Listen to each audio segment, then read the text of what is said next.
Hello, BookTube. We're in week 3 of our read-along of Homer's Odyssey. This will bring us right to the edge of the end, and then next week we'll do the final 6 books. This week we're doing the books in which Odysseus finally arrives home in Ithaca. He finishes telling his own story in the kingdom of the Phaeacians, and they're in awe, and they decide to send him home. And they not only decide to send him home, they decide to send him home loaded with treasure.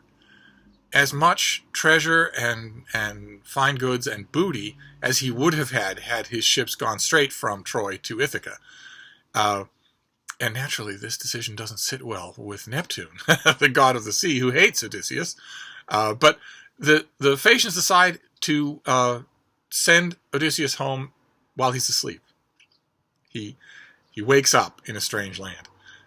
They've stored him on board, on land, asleep, on soft blankets, surrounded by treasure. And they themselves are wrecked by Neptune on the way home, and have to beg him for forgiveness, and promise him that they will never treat a supplicant that well again.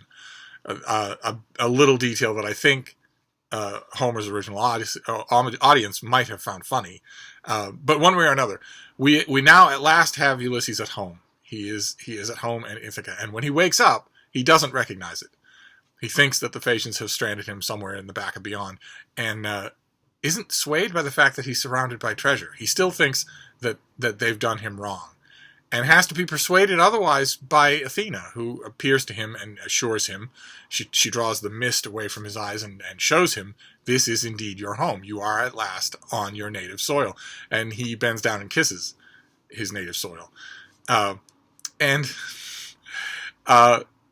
She then devises a plan with him, that he will go and make himself known as a stranger. He will go and find his old swineherd, Eumaeus, while she flies off to Sparta, the home of King Menelaus and Queen Helen, to retrieve Telemachus, Odysseus' super teen haughty son, and get him on the open sea back to Ithaca, to effect a homecoming for him. And that happens. That has always confused me. I don't know why any of that happens. I don't know why a goddess of Olympus is suddenly acting like an overburdened travel agent. But one way or another, she does go to Sparta and disguises herself, of course, and urges Telemachus. She finds him in bed with his close friend Pisistratus, the son of old King Nestor, and urges him to get on the road. They accept lavish gifts from King Menelaus, and then they go on the road, and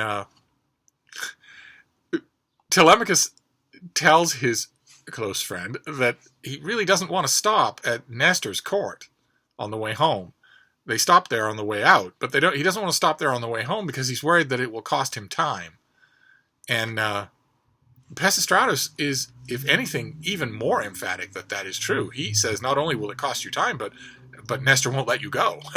That he's in love with his own hospitality is the way that our translator Robert Fagles puts it in this version of the book. So Telemachus decides to just drop Pisistratus off and skirt Nestor's kingdom and go straight on home to Ithaca, where Odysseus is disguised. He approaches his Eumaeus, my swineherd. He approaches Eumaeus in disguise, gives him an elaborate fake story of who he is, and throws himself on Eumaeus' hospitality, which exists. This is a man who is despised by the suitors who currently rule the palace, but he is himself royalty. So he just happened to be sold as a slave. So he knows the value of courtesy and extends it to this stranger. And there are scenes with Odysseus and Eumaeus where they swap stories, and again, I get the strong impression. I know that Homer in these verses leaves you with a lot of leeway one way or another, and is emphatic, at least on the surface, that Eumaeus does not recognize his old master. But I get the strong impression that he does. But one way or another, Telemachus returns to Ithaca. He avoids the plots and snares of the suitors who want him dead, returns to Ithaca, makes his way to Eumaeus the swineherd's hut, encounters his father, and eventually Odysseus reveals his identity to his son. And cue the waterworks. They both bawl like babies. And Ulysses instructs his son that there is a reason for this. This is not he is not hiding out here in the hut of a swineherd just by chance. What he wants is to exact revenge on the suitors who are currently infesting his palace in the hope of marrying his wife, who they assume is his widow. And Telemachus is astonished by this. He says, there are dozens and dozens and dozens of them. We can't take them alone, no matter how great you once were on the plains of Troy. And Ulysses assures him that he has the promise of success from the goddess Minerva herself, the queen of tactics, as Robert Fagles calls her. Okay, again, this is a little confusing, but the goddess disguises him as a shriveled old man, as a disgusting old beggar. And in this disguise, he actually goes home. He goes to his palace, where the suitors revile him. They heap him with abuse. They throw things at him. They mock him. And this is all rather roundabout, I suspect, for many 21st century readers coming to this story for the first time, knowing only its vague outline. I bet those readers are a little bit surprised at all of this prologue. That there's long, an entire book of this epic is Ulysses and Eumaeus the swineherd, and that might seem to those readers as an incredibly roundabout way of getting to what is now going to be a fairly straightforward revenge drama. And I don't see that. I don't think I'm certain, of course, that Homer's own audience didn't see that. They liked the shivering build-up. They wanted the poet to not only prolong the suspense and sort of keep hovering that moment of incredible climax, but also stoke the outrage by having Ulysses abused more and more and more by the people on whom he is going to exact his revenge. It's meant to ratchet up the drama. I think it probably works, even in English and even in the 21st century. You'll have to tell me, especially those of you who are reading this for the first time. And that is where our books end. Our books this time around end with a disguised Ulysses in his own home, in his own palace, being abused by these loutish suitors. And as you can probably tell from my description of these books, they have always confused me. I don't just on a plot level. I'm sure that there are cultural or rhetorical or even transcriptional reasons why all of this shakes out the way it does. But it doesn't make any sense in the plot why the goddess Athena is acting this way. Why she seems so all-powerful in some ways and limited in other ways. That doesn't make any sense. Just on a level of plot. It's confusing why, for instance, if she's guaranteeing Odysseus victory, well then why does she need to disguise him? And why does she need to bring Telemachus back in an all-fired hurry? If she can make 2 men victorious against 80, then she can surely make 1 man victorious against 80. Why does she need to disguise him at all? Why doesn't she just walk with him into his palace and help him to kill the suitors? If that's the goal, and that is what she intends to have happen anyway, she says in these books something utterly remarkable, something that we get only a bare foreshadowing of anything similar in the Iliad. In these books that we're reading today, she outright says how much she personally likes Odysseus, how much she likes him as a friend. that is so strange. She admires him and the way he approaches life. In other words, he has her full favor. He has as much favor as he could possibly have. And by this point, the other gods don't seem to care. The only god who really cared was Poseidon, the god of the sea. And he is satisfied, it seems, by destroying the Phaeacian ship and getting all sorts of promises out of them to be mean from now on. Once Odysseus gets home, he seems to lose interest in him, and so do the other gods. That was the whole the whole conflict that was getting to them when the poem starts, when they were discussing the homecomings of various Greek heroes.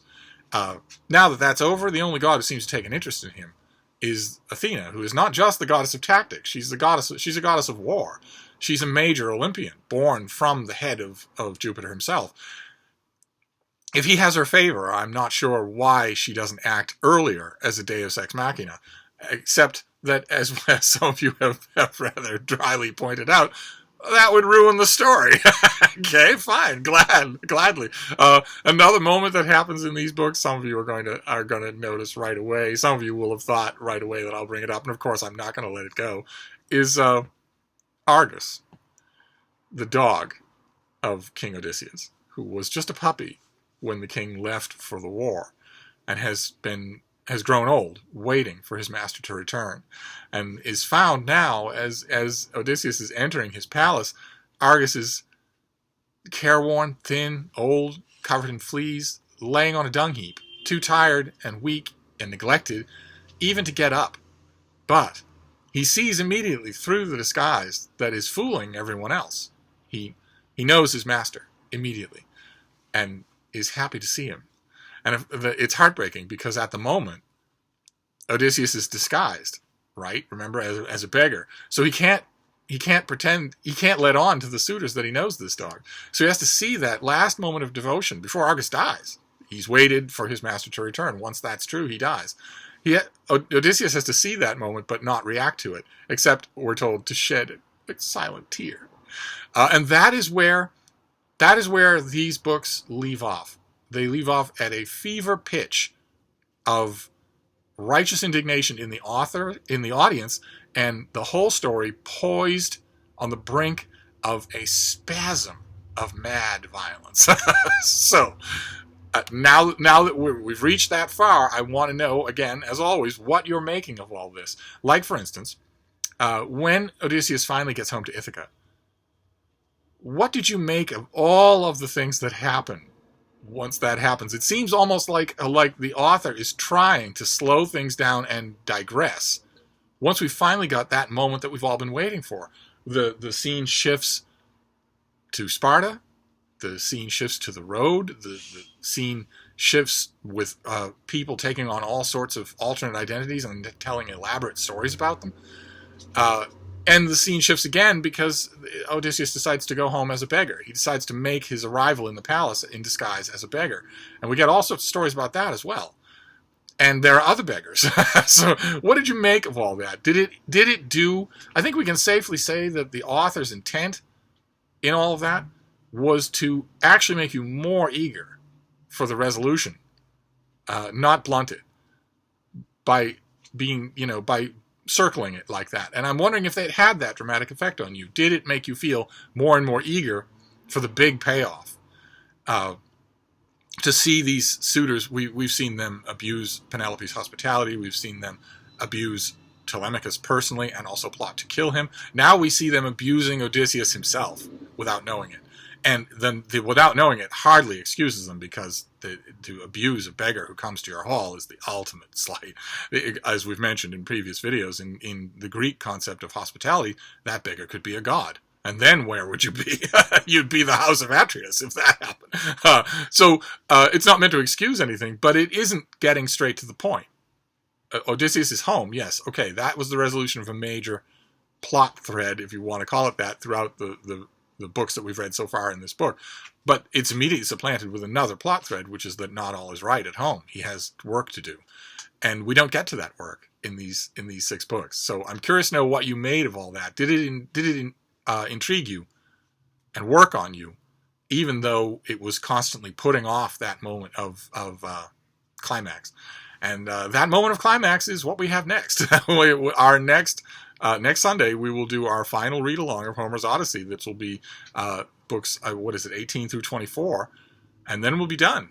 That will be it. We'll have read the Odyssey together. So I want you to read up on those.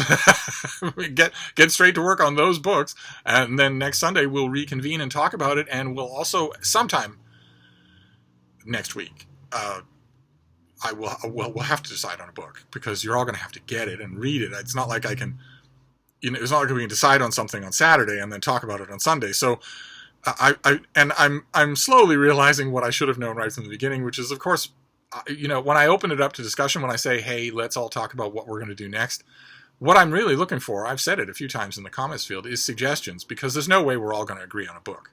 I am eventually still going to have to pick something. And I'm just getting suggestions in case there are really good candidates that are slipping my mind. I admit right now, a lot of you want to continue in a classical vein. But right now I'm leaning towards a common domain work, a work that is free to download if you want to, that isn't a translation, that was originally written in English. I'm really leaning towards that, because there's a lot of stuff going on here that I just have to leave out because it's not going on in the English, or because Robert Fagles or Robert Fitzgerald or Richmond Lattimore, or whoever it is, whoever's translation you're using, that translator is making a million judgment calls. A million of them. Hundreds and hundreds and hundreds of judgment calls in every book that they're translating. And, I mean, it's entirely possible to talk about the Odyssey without mentioning any of that stuff. We have been doing that, but it's there. It's lurking in the corner of me saying, well, me wanting to say, well, here's a passage, what did you think of this? And then thinking, oh, wait, it's not at all the same passage when you go from one translator to the next, so there's no way to talk about it.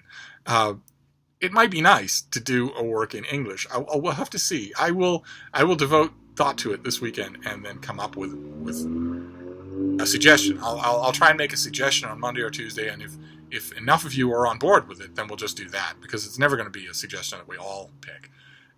But anyway, so we have to think about that. I have to think about that, and we also have to gear up for the concluding books of the Odyssey. When in those concluding books, as you will find out, all of a sudden, the goddess Athena decides that maybe she's not so picky about being a Deus Ex Machina. But anyway, for these books, I want to hear all about it. So tell me all about your reactions to these 6 books, and I'll wrap this up for now. But I'll be back. Thank you, BookTube.